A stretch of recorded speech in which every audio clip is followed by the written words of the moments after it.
Have you looked at your weekly supermarket basket recently and felt that uncomfortable mix of surprise and dread? When a few key items creep up in price, it's more than just a one-off. It can be the sign that inflation is no longer a blip, but starting to stick. In the UK, the IMF is warning exactly that. Price rises may not just fade away, they might become part of the new normal. And if inflation becomes entrenched, it changes more than the cost of your shopping. It affects your mortgage, your wage bargaining, your savings, even the health of the economy you live in. So today we're asking, why does the IMF believe inflation in the UK could lock in? What can government and the central bank do about it? And perhaps most importantly, what does this all mean for you? Here's the situation. The IMF's latest forecasts show that the UK is likely to experience higher inflation than many of its peers among advanced economies. Specifically, inflation is projected to average about 3.4% in 2025 and then ease to around 2.5% in 2026, still above the usual target. At the same time, while growth is modestly stronger than some expected, the IMF upped the UK's 2025 growth forecast slightly to 1.3%. The risk is that inflation doesn't fully fade away or falls slowly. Why does that matter? Because inflation, when it becomes sticky, doesn't just push up prices. It can lead to higher interest rates, lower real wages, and a squeeze on the things you care about: renting, commuting, buying food, saving for the future. When inflation expectations become embedded, it becomes harder to unwind. That's what entrenched means. First, what's causing the pressure? There are several threads here. One is the standard inflation drivers: rising energy bills, supply chain bottlenecks, one-off price hikes on regulated services, like water or rail, in the UK. The IMF flagged that a significant portion of the recent inflation uptick in the UK came from these sorts of temporary shocks. But the IMF and other analysts are concerned about a second layer: wage growth and inflation expectations. When workers begin to demand higher pay because they expect prices to keep rising, businesses in turn raise their prices to cover those higher costs. Wages and prices chase each other, and you get a wage price spiral. The IMF notes that UK wage growth remains elevated, and households and firms are less certain that inflation is coming down quickly. Third, institutions and policy. The UK has several institutions juggling this. The Bank of England, BOE, via its Monetary Policy Committee, which sets interest rates and guides inflation expectations. The Treasury, the UK government's finance ministry, which sets fiscal policy, taxes, and spending.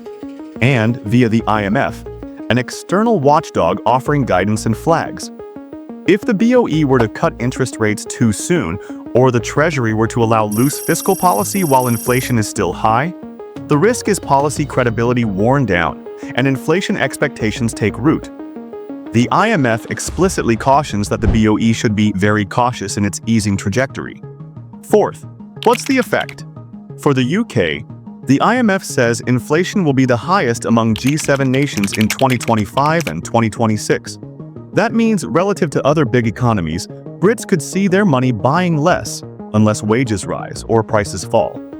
Meanwhile, borrowing costs stay elevated, and for many households that means mortgages, credit cards, rent all put extra pressure. The BOE's recent figures show inflation holding at about 3.8% in August, the highest among major rich economies. Fifth, why it might persist. Some of those price shocks, like regulated bill rises, were supposed to be one-offs. But if they happen in the context of an economy where wages, expectations, and policy are aligned in the inflationary direction, then the risk is that the inflation doesn't fade away as quickly as hoped. For example, businesses might raise prices now to cover anticipated higher wage bills down the road. Workers might demand higher salaries now because they expect prices to keep rising. That can change what was a temporary shock into something more persistent. Sixth, what the government and central bank can do. On the monetary side, the BOE needs to hold interest rates at a level consistent with bringing inflation back to the 2% target and signal clearly that it will not tolerate inflation drifting higher. That means resisting the temptation to cut rates too soon or sending mixed messages. On the fiscal side, the Treasury needs to avoid adding fuel to the fire. For example, via big tax cuts or huge spending bursts when inflation is still elevated. It also can focus on reforms that improve productivity, so higher output keeps up with demand, and address structural cost pressures, housing, energy, transport, so that inflation becomes less likely to feed off cost-push pressures. The IMF is urging the UK to take seriously the risk of sticky inflation. 7. What happens if things go wrong?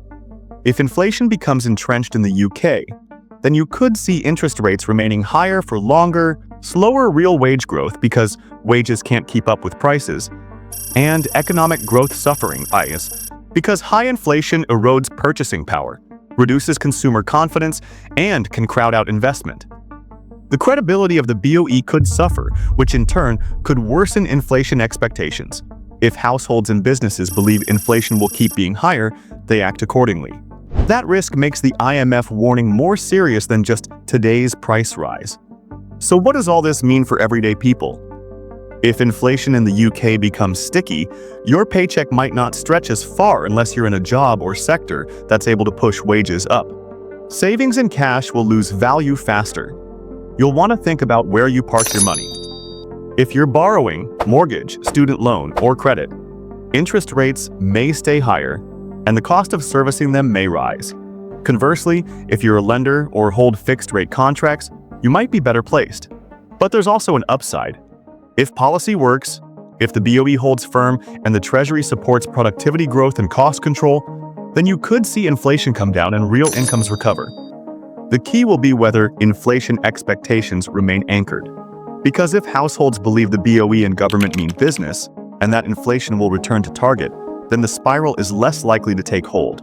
In short, while you're not setting rates or deciding tax policy, you do make decisions in this environment about jobs, saving, borrowing, spending. And that means staying aware, asking whether your cost of living is catching up with rising prices, whether your wage growth is keeping pace, and whether your financial plans assume inflation will stay low or reflect a potentially higher baseline. Inflation in the UK might sound like just another headline, but when the IMF warns it could become entrenched, it's not just about this quarter's grocery bill. It's about how your paycheck, savings, and debt all connect in ways that shape your future. So ask yourself, how ready are you for a world where inflation doesn't back down anytime soon? If this gave you something to think about, check out this video about why the UK is facing the highest inflation in the G7 and what it means for your wallet. How are rising costs hitting you? And what's your plan to fight back? Subscribe and drop a comment.